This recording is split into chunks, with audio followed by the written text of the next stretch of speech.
We wasted all the good banter before the cameras were rolling.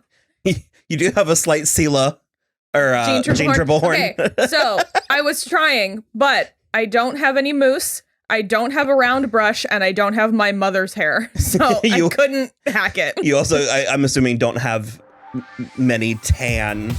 No, I have tan blousey. 0 tan ill-fitting suits to wear.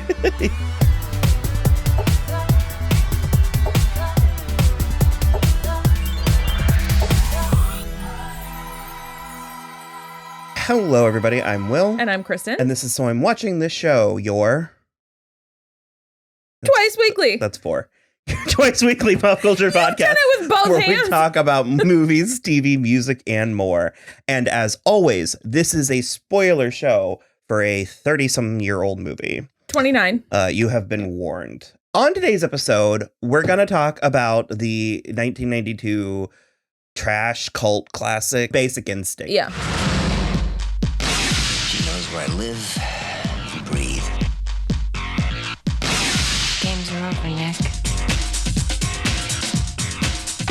We kind of feel like August, there's like a Dog Days of Summer, so why not get into some of like the trashier, tacky, sexy, you know. Late summer tacky movies. Mm-hmm. I'm into it. And I have never seen Basic Instinct. And nor have I. I was like, why don't we do it? And so we literally, apropos of nothing, just threw it on one day. I also don't have any frosty red lipstick, so well, I got did kind the of best a 90s matte thing. I did the best I could. Well, actually, that I will say that considering this movie takes place in it was released in 1992, dealing with, you know, wealthy characters, and it's a very stylish movie. It's not an eyesore. No. Even the hair and fashion, I was like, almost everything she wears is pretty chic. And almost, I'm like, I mean, with like 1 or 2 different accessories, that's just stylish now. Well, she also has $110 million. So it's like, at a certain point, your clothes are just good. I was going to say, I don't know if people know that, but true couture is meant to be timeless. Yeah. You can usually tell the era from which it's from, but it should be wearable whenever. Everybody, you are lying if you say you would not wear the white thing she wears to the interrogation. You're lying. Right there. It's 15 minutes into the movie. It's so early. Before we get into specifics, did you like the movie? Yeah, it was fine. I mean, it's the type of movie that, what? It set you up and you just... Oh, did I like it? Yeah, I liked it. I don't like that line. I don't know why you've gone so hard on that line lately. It's so upsetting. Because it's relevant to what we're talking about contextually. And also, I think Will's kind of trimmed around it every time. So the audience is not going to get that inside joke that I've made crucial with this explanation. Now it can't be trimmed. So did you like the movie? Are you sincerely asking me this time? Sincerely asking you this time. Mostly, yes. It's the type of thing where, obviously being 7 years old at the time, I didn't see it when it came out, but living in the world for the last 35 years, I have gleaned a lot about it. So I like knew a lot of stuff about it already. But I mean, yeah, it was good. It was satisfying. I get why it was a hit. I get why it was like important, why it's like one of those movies. I kind of loved it. I have this theory that I'm just like a straightforward, unironic fan of Paul Verhoeven and Joe Eszterhas. It's possible. We talk at length, more so in the podcast than the YouTube show, but we talk at length about Showgirls, so much so that it is, in fact, my fourth favorite movie of all time. Yeah. I love it so much in so many different ways, and that's the key to my loving it, is that, of course, I do understand and recognize that it's a bad movie, but having watched it so many times over 20 years, it takes on a life of its own in a way that many other works of art definitely, movies not so much. Movies, like, they are art, and filmmaking is an art form, but I think of a lot of the art forms, it can more easily be, you know, a commercial product. Sure. But I say a lot of that to say that the DNA of, well, rather, I guess the DNA of this is all over Showgirls. To the point where I was reading the trivia. So a lot of the protesting that I mentioned in the intro was because it depicts very just sort of like avant-garde attitudes towards sex right smack in the middle of the AIDS epidemic. And so people were really pissed about that, relatively rightly so. So it makes that off the wall, out of this world line from Alvin Ailey Dancer. Man, everybody's got AIDS and shit. And you're like, what? And it like, but this makes it make sense. And like, cause like, you're like, oh, Joe Eszterhas took the note. And it's just, but he misapplied it. Well, and again, at no point watching this movie I was like, but what about AIDS? Like, it doesn't really have a time because it's a neo-noir. I mean, it like, so it does take place in the year. Like it is it's meant to be 1992. But there's nothing really about this other than the fashion. I feel like there's not much about the sensibility that is part of the story. I guess that much. People were the most bent out of shape about the sex scene with Jean Triplehorn.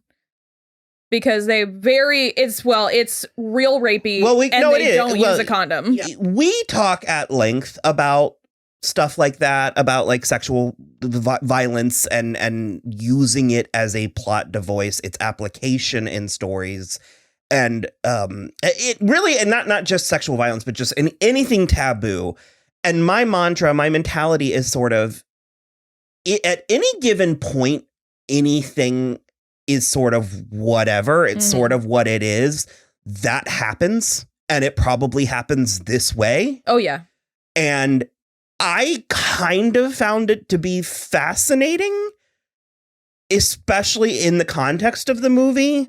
Yeah, in the context, it was actually really interesting because they just then were like in the afterglow in the next scene. And so it's like, well. So if someone hasn't seen it, God, someone doesn't even know what we're Basic Instinct is. It's a murder mystery. It's Paul Verhoeven and Joe Eszterhas. So it's very, what word, I was starting to say gritty, but it's like. Tacky. It's not subtle. No. They go for it. They are investigating a murder mystery. Their main suspect is Sharon Stone, whose character Katherine Tate, who is Trammell. Sure, who's Katherine Tate? A real life human person. Oh, who is she? The redhead, the British comedian. Oh, okay. She does stuff with David Tennant a lot. Okay, Katherine Trammell. She is an author who wrote this exact scenario, this exact murder into one of her books. And so the mystery of the movie really starts with, what does that mean? Did she do it? Did someone else do it? Is she trying to frame her? Is she trying to frame someone else? And it gets more intricate and more like twisty-turny from there. Michael Douglas is Nick, our detective, cop, hero, whatever. And he has put all those words in quotes. He's a lot. He works with Beth, who is Jean Triplehorn, who is the psychiatrist, like the on-staff psychiatrist. They have an interesting relationship, and I remember thinking that there's a few women in this movie in a way that there didn't need to be. I don't know that I can go as far as to say this is a good depiction of women. However, every woman is different. Well, like I said, there didn't need to be with these types of like neo-noir, like it could have been only Sharon Stone. Yeah, Katherine. Yeah. I found Beth interesting. I found her relationship with Nick interesting, and I think my issue with that scene, it's the thing that I come back to very, very frequently, where I talk about how Carl's Jr. used to have super sexy commercials where they had some hot chick in hardly any clothes eating a cheeseburger. That's a totally fine angle. That the male gaze, that's a perfectly acceptable angle to sell a product. However, they kind of stopped doing it because at the moment, it's not in good taste. Yeah. And so I don't love these men in particular using this tactic because you feel like they're doing it for shock value, and there's just there's a hair too much of a lascivious or like a lurid, like we're meant to be taking pleasure from it. Yeah. And so in the context of rape culture, it's terrible. the movie in and of itself, I find it kind of fascinating. It makes you think about their relationship. Because like I said, we see their relationship before this. We find out they're romantic. They go for it. Because we were sort of like, oh, like he is manhandling her, and vice versa, by the breasts, like across the room by the tit. And also, lately I've had a lot of comments about kissing technique on this show, but ladies really like it when you put your entire tongue as far into her mouth as you possibly can. We're not going to discuss. We're not going to talk about this. Some people are kind of fine with that. Some people enjoy that. It just really go for like... It looked like a lot. Like so much. Some people are into that. And then it turns rapey. And for me, it's not rapey. It is. She says no a minimum of 3 times, if not 4. And she says, wait. And she says, please no. Which the use of the word please is the bridge too far, in my opinion. For sure. It happens. And then you're correct. We see them in the afterglow. I found it interesting.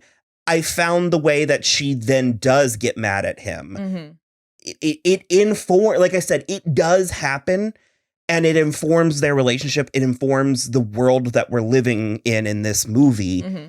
Also, like his character and her character, that she would accept something like that and then still maintain the relationship, because she is, in a position where she's working with internal affairs. She could absolutely have him arrested. I found it a very interesting moment. And also there is just sort of at this point in reality, I mean, it's 2021 and we're watching a movie by these two men. We come to expect that. Mm-hmm. So to quote David Schmader from the Showgirls commentary, it's like an old friend. It's like, oh yeah, sure. Now's this part of the movie. Also, I mean, it's compared to the thing that happens in Showgirls, this is almost tasteful. I found it interesting. Yeah, I will leave it at that. Because it challenged the movie. We got real quiet for a good 10 minutes afterwards, and then the movie did win us back. Mind you, I mean, this is a movie that opens up with 2 people in the throes of passion. Yeah. And then... As only Paul Verhoeven can direct. can capture. Lots of flailing around on top of the man. And then the woman goes to town on him with an ice pick, including a shot to the face that causes his eye to bulge. Yeah, the eyeball. Because you made a comment when the credits were starting that you were like, oh, that's weird that they credited a special effects artist. Like special effects and prosthetic makeup. Okay. So she actually stabbed that guy. She stabbed him too hard and it went through the blood pack and he had permanent scars for the rest of his life because she stabbed him. Oh, multiple times? Yeah. It was like, it didn't do any like real damage to him, but he had scars on his chest for the rest of his life. Oh yeah, it was an accident. I'm sure she felt terrible about it. I watched the movie. I know how this works. I'm just saying. So we are on guard from the get-go. It has the dialogue. It's borderline old-timey. Like they're borderline like Bogart and like, see here, kid. Mm-hmm. Like, and everyone is tackling the material like a well-done steak. I mentioned while we were watching it that it's sort of like Showgirls if everyone was Gina Gershon. I agree. I also, apparently Michael Douglas was really disappointed with it, and he his career kind of took a hit after it. I thought it was this like huge hit. Like I thought it was like maybe it's just infamous. Maybe, but I mean, I thought it was great, and I just sort of he feels kind of like one of those guys too that would be a little bit of like a prima donna about stuff like this, but he was like, he also wanted like a really big name to play Catherine, and like, she wasn't at the time, but no big names would take this movie because of the nudity. Mm-hmm. There's even a quote from Michelle Pfeiffer. She was like, my dad was still alive, and I like didn't feel like I could do that. I just think that that's hilarious that I was like, well, you got one. Yeah, you made one. I don't have a very close relationship with Sharon Stone. I don't know a lot of her work. I think this might actually be the only thing I've ever seen, weirdly. I just like know her as a human. Well, at the age of 14, I loved Albert Brooks's The Muse. Yeah. I haven't. My brother and I weirdly watched it like all summer one year. I don't know why he was into it either. I think it's like one of those. Do you know it? I know of it. It's like one of those like it's about movies. So like like Jennifer Tilly plays herself in it. Sure. Like she actually defended Sharon Stone. Jennifer Tilly? Yeah, because she in like an unrelated thing, but she was like, everybody gets so pissed at these actresses who'll take their clothes off, but it's like, it's a thing. Yeah. It is a type of entertainment. She was, and that's what I was going to say. It was like, I'm aware of her as like a celebrity. Yeah. But she's good in this movie. Yeah. So she said, people say Sharon Stone got to be a star because she showed her genitalia. I don't think that was it. I think she gave a tremendous performance in Basic Instinct. I don't think it was that half a second of the film that gave everybody the idea, let's put Sharon Stone in our next movie. If it was that simple, yeah, we would all be famous, let's be honest. Also, look, okay, I understand that this is like potentially the first time. I mean, that gets somebody's attention. Of course. And I understand that this is maybe like the first time in a mainstream movie that there was, you know, a flash of a vagina. You can't see you can't actually see her vagina. It's just like, there's like a sort of hairy area down there, and that's it. It's like really, it was so much buildup for like I don't know, I thought it was pretty great. I mean, it's pretty great. I've never really seen it, and certainly not high def. Oh, it like in the movie? Yeah, I mean, I'm aware of it. Yeah. And like I'm sure I've seen pictures of it on the internet, but it's pretty iconic. It's so iconic. I'm not arguing that it's not iconic. I'm just saying. No, I know. Like, I think she had the audacity to claim she didn't know they were doing that. So there's a lot of back and forth. It's lit. Well, okay. It is well lit. So the quotes from her essentially say that she knew that there was going to be a leg crossing thing, but then Paul Verhoeven said, your underwear are reflecting into the camera, you need to take them off. And she was like, well, I don't want everybody to see it. And he said, no one's gonna see it. But he has stuck to his story the whole time and said like, no, that's not what happened. She knew the whole time, blah, blah, blah. So I don't know. I mean, I'm inclined to believe her because why is she sticking with it this long? But it's also, so long. This ends up being a real Me Too-y episode. Like, hashtag Time's Up episode.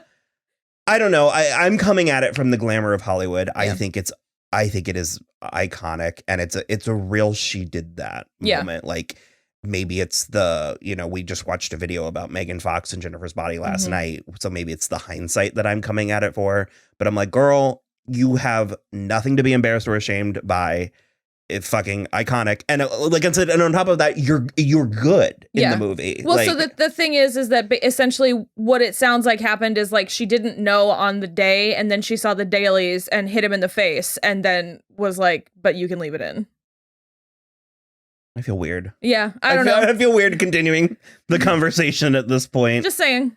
Part of what makes it all okay for me is the knowledge that everyone is on board and committed to this vision. And so if that's not the case, then it does sort of... It makes it icky. It takes, some of the oomph out of it. Because I did mostly just like it. It did make me grimace a few times. But is that not part of the fun sometimes? No, I think it is. I think it is for sure. There were a couple comments. I mean, 1992 cop talk. There was a lot. When he was being... I don't think it was his, or was it his interrogation? He was being interrogated at one point. Yeah, but I don't remember if that's when it happened. But he was like listing things about himself. And he said something about like, I don't have issues with my father, not even when I was old enough to figure out what was going on in the bedroom. And I was like, oh. Yeah. I was like, I wouldn't even know to think that, let alone say it out loud as like a given. Yeah, it was during his psych thing with James Reborn. Okay. No, I definitely agree. There's like a lot of stuff like that. Let me ask you this. Would your enjoyment have potentially been increased had they gone with the original script idea, which was to have Nick's character be a lesbian detective played by Kathleen Turner? Could you imagine? Well, I know, right? Yeah. Well, so I'm not very familiar with Michael Douglas's filmography either. Oh, okay. Other than, I'm aware of who he is and things he's been in, but I wasn't I wasn't running to the theater to the Cineplex to see. Well, I mean, it was already 48 here. I appreciated he was very hot in this in a way that surprised me. There are several in my opinion, that sex scene in the middle is actually just a really good sex scene. Pretty good. It's long. It is long. Yeah. It's graphic, but it's part of it. Like I said, I mean, that's what I do want from this. Mm-hmm. Like, you know, another thing that we talk about frequently is American Horror Story. And it's like, who are the people that come to American Horror Story and then complain about it being in bad taste? Yeah, like, that's like the half the appeal. Part of what I'm wanting from something like this. And again, even just like not only the time of the movie, the creators involved in it, but the genre. I mean, it's part of the noir genre. Honestly, I didn't know it was such a noir movie. Going into it, it's apparently August isn't trashy movie month. It's noir. It's unexpected neo-noir movie month. Let's do LA Confidential next. Haven't seen it. Might as well. Kevin Spacey's in it. Yeah. Can't win. So to the Kathleen Turner point, I didn't love. I mean, 92. It doesn't have a great attitude towards bisexuality. I didn't really like the way they treated Roxy. Same. I think she could and should have been a way more fleshed out character. Also, yes.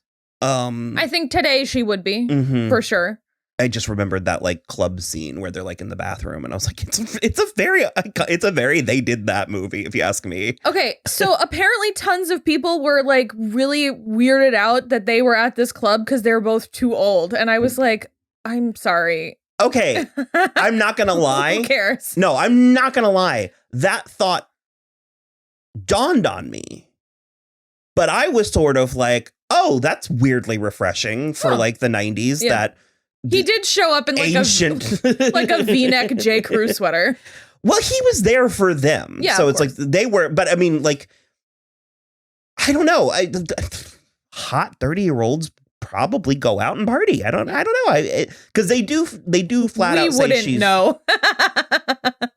They do flat out say she's 30. So yeah. But again, that was something I sort of appreciated about it. Like, I'm surprised they didn't keep everything the same and just make her 23. Right. Like, lustrous career and accomplishments all, included. So I don't know. I kind of just loved it. I mean, I don't think it's something I'm going to watch a ton. No, I mean, it's quite a lot to just like throw on. I really liked how it's like mostly cut and dry, but it's a little open-ended at the end. Like you don't it's very open-ended. You don't really know. It's like, maybe she did all of it. Maybe she did some of it. Maybe Beth did do all of it. Maybe they were in cahoots. Maybe lots of stuff. I've said a similar thing, and I think this is more unique to me. I don't think this is very universal. But there are moments like that shot where I'm like, especially with it being the final shot of the movie, I feel like it's not so much. It's like the end of Inception. Kind of. Yeah. I'm like, it's not so much sacred text at that point as it is the movie winking at us, the audience. Yeah. Like, it's like the movie, like, I'm not so much saying that canonically happened at that point in their story. I mean, I get it, but there's just certain ending shots where I'm like, I think that was for us. Like, I think that was the movie acknowledging it's a movie. Yeah. And sort of, it's the Puck's final monologue from Midsummer's Night Dream. I do appreciate though the fact that as soon as he took the kids off the table, she was like, well, maybe I won't stab you yet. Maybe I won't stab you in the throat repeatedly with an ice pick yet. If we're being honest. Yeah, I mean, same. I feel like I should have more to say. The score was ever present. Yeah. It was just strings stringing. Relentless. I wouldn't go that far, but it was pretty when it was like a lot of the strings. There was like 2 moments that didn't have score, and I know because I was like, what happened? What's that? Do you want to hear something funny? Sure. Apparently, Steven Spielberg saw this movie and was so impressed with Wayne Knight. He's in like 3 minutes of this movie. That he put him in Jurassic Park? That he waited through the entire credits, or till the credits, to like see what his name was, and then he immediately cast him as Dennis Nedry in Jurassic Park. Love it. Yeah. I love it. I don't know. He was apparently the first actor cast for Jurassic Park. which like talk about 2 big breaks in a row, kind of. Although he was already on Seinfeld, so. Did we want to talk anything about the plot? What was real? What happened? What? I mean, I don't know what was real and what wasn't. Are we meant? We've only watched it the one time, and we literally just sat down. I mean, are we meant to know what happened? Are we meant to know what Jean Triplehorn's? I don't know. It felt sort of like a single white female type of situation, and I just because when they were arguing over who was the crazy one, I was like, well, her hair is still blonde and yours isn't. Is brown, yeah. And did she kill her husband or did Katherine do it? That's the thing. Is that meant to be? It was all real suspicious. So I don't really know. Yeah, I don't know. It was Sharon Stone filming that opening scene, but that doesn't mean it was meant to be Katherine. Because we don't quite. I actually was surprised. I was wondering because we don't get a good look at her face. Yeah, no, it was. And I would have, if I were directing it, I would have had a body double. Yeah, no, it was. Oh, to like keep it suspicious, masked. Yeah, no, it was Sharon Stone's body. Nobody used a body double in this, but Michael Douglas firmly declined doing full frontal nudity. That was the wrong move. Yeah, I agree. It didn't need to be a lot. I mean, he dangles for a minute, but that was this absolutely warranted. A dick, absolutely. Yeah. It did have to be recut like 14 times or something to get away from getting an NC-17. Mm-hmm. I don't know. It's maybe I'm just like desensitized, but well, we are in an HBO. Yeah, but I'm surprised having watched. I'm surprised this is rated R and Showgirls is rated NC-17. Same. Well, there's like way more vaginas in Showgirls. Oh no. Get rid of those and stab someone's eye out with an eye pick. That'll bring down the content to an R. Fair enough. Fucking hate it here. We're ending on a real down note. Yeah. No, I do think that that's part of the fun of it, that you don't entirely know what all happened. Yeah. I don't know. Like I said, I kind of loved it. I wanted, I wanted a sloppy Joe, and I got one. Yep. Yeah. I definitely agree with that for sure. You can go to our Patreon at patreon.com/so I'm watching this show. We are also in the works to get like a tip jar kind of thing, like a Cash App or coffee or something. We just need to do it. Well, yeah. It's not like we just need to be like, tip. Yeah. So check out soimwatching.com for stuff like that. And then you can follow us on Twitter at @SoI'mWatching or Instagram at @SoI'mWatchingThisShow. And then just like and subscribe here on YouTube or wherever you are listening to this as a podcast. Cool. That's it.